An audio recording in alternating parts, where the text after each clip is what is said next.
Hi, this is the Interlopers by Saki, the pen name of H. Munro.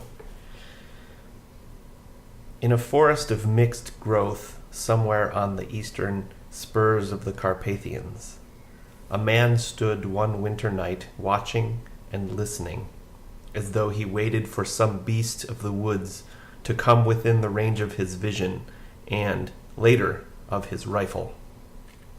But the game for whose presence he kept so keen an outlook was none that figured in the sportsman's calendar as lawful and proper for the chase. Ulrich von Gradwitz patrolled the dark forest in quest of a human enemy. The forest lands of Gradwitz were of wide extent and well stocked with game. The narrow strip of precipitous woodland that lay on its outskirt was not remarkable for the game it harbored or the shooting it afforded, but it was the most jealously guarded of all its owner's territorial possessions. A famous lawsuit in the days of his grandfather had wrested it from the illegal possession of a neighboring family of petty landowners.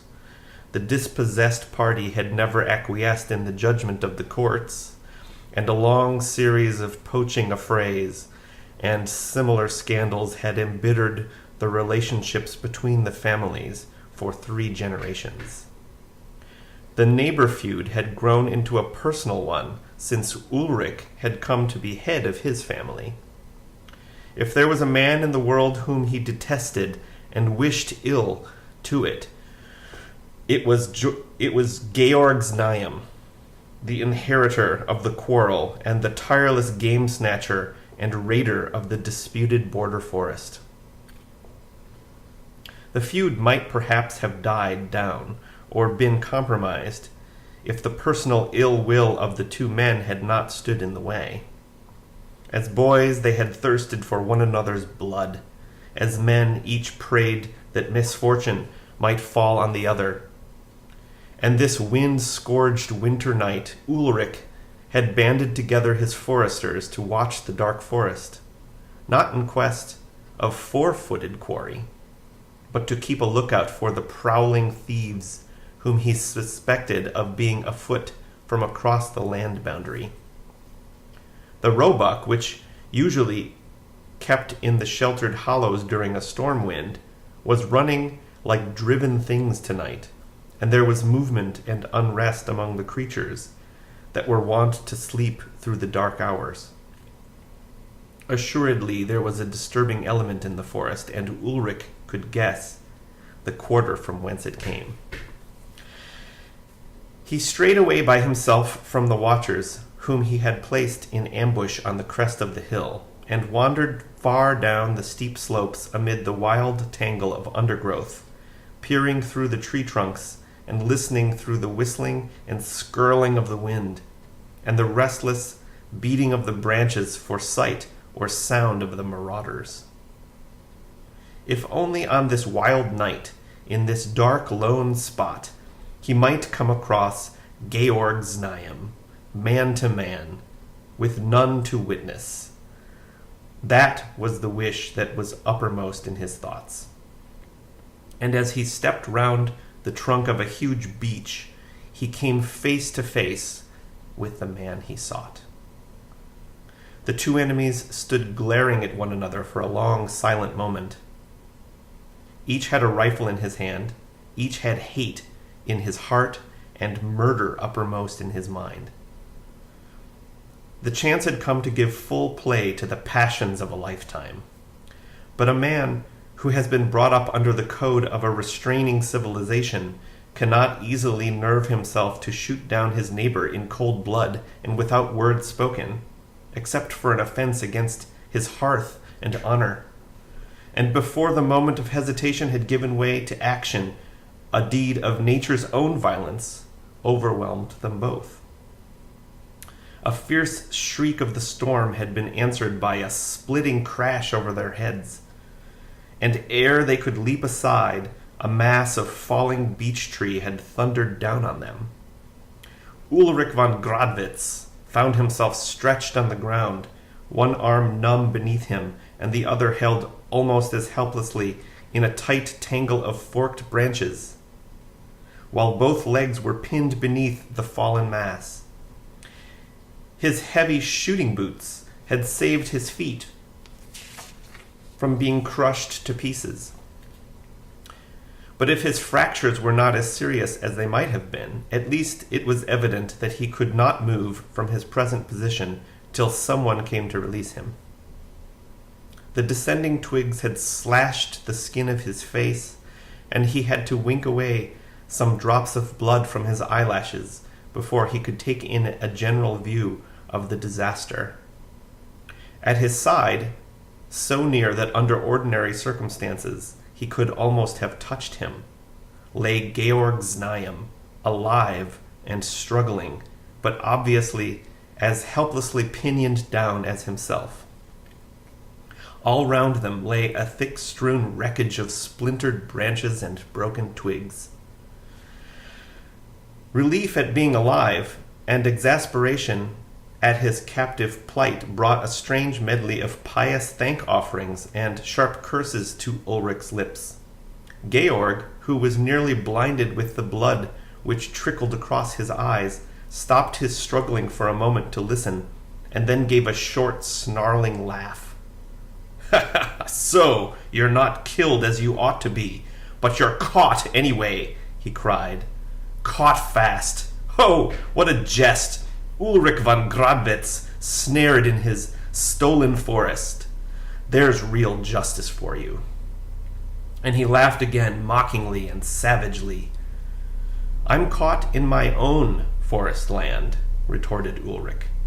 "When my men come to release us, you will wish, perhaps, that you were in a better plight than caught poaching on a neighbor's land. Shame on you." Georg was silent for a moment.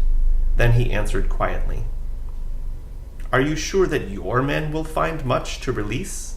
I have men too, in the forest tonight, close behind me, and they will be here first and do the releasing. When they drag me out from under these damned branches, it won't need much clumsiness on their part to roll this mass of trunk right over on the top of you. Your men will find you dead under a fallen beech tree. For form's sake, I shall send my condolences to your family." "It is a useful hint," said Ulrich fiercely. "My men had orders to follow in 10 minutes' time, 7 of which must have gone by already, and when they get me out, I will remember the hint. Only as you will have met your death poaching on my lands, I don't think I can decently send any message of condolence to your family." "Good," snarled Georg. "Good. We fight this quarrel out to the death, you and I and our foresters, with no cursed interlopers to come between us. Death and damnation to you, Ulrich von Gradwitz." "The same to you, Georg Znaeum, forest thief, game snatcher."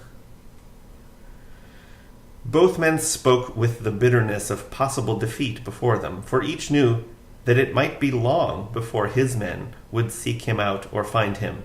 It was a bare matter of chance which party would arrive first on the scene. Both had now given up the useless struggle to free themselves from the mass of wood that held them down. Ulrich limited his endeavors to an effort to bring his only partially free arm near enough to his outer coat pocket to draw out his wine flask. Even when he had accomplished that operation, it was long before he could manage the unscrewing of the stopper or get any of the liquid down his throat. But what a heaven-sent draught it seemed. It was an open winter, and little snow had fallen as yet, hence the captives suffered less from the cold than might have been the case at that season of the year. Nevertheless, the wine was warming and reviving to the wounded man, and he looked across with something like a throb of pity to where his enemy lay, just keeping the groans of pain and weariness from crossing his lips. "Could you reach this flask if I threw it over to you?" asked Ulrich suddenly. There is good wine in it, and one may as well be as comfortable as one can. Let us drink even if tonight one of us dies." "No, I can scarcely see anything. There is so much blood caked around my eyes," said Georg. "And in any case, I don't drink wine with an enemy." Ulrich was silent for a few minutes and lay listening to the weary screeching of the wind. An idea was slowly forming and growing in his brain. An idea that gained strength every time he looked across at the man who was fighting so grimly against pain and exhaustion. In the pain and languor that Ulrich himself was feeling, the old fierce hatred seemed to be dying down. "Neighbor," he said presently, "do as you please if your men come first. It was a fair compact. But as for me, I've changed my mind. If my men are the first to come, you shall be the first to be helped, as though you were my guest. We have quarreled like devils all our lives over this stupid strip of forest, where the trees can't even stand upright in a breath of wind. Lying here tonight, thinking, I've come to think we've been rather fools. There are better things in life than getting the better of a boundary dispute. Neighbor, if you will help me to bury the old quarrel, I will ask you to be my friend."